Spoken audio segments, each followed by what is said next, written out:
sembra di essere in un posto gourmet qui, davvero. Ma di più, questo è gourmet della montagna. Vedete qui ci sono il latte, i fiori, i salumi, tutto viene da qui, da un giovane che ha deciso di scegliere questa malga e impostarsi la propria vita. Da dei giovani. Da dei giovani, quanti siete qui?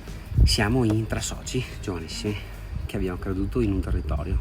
Credeteci, e mi credo che tornerò ancora invece, perché vedete qua come è la storia. Ecco, grazie Davide, complimenti, bellissime le cacciottine fiorite. Peccataiale, ma siamo peccatori. Ma che sta. Ciao ragazzi.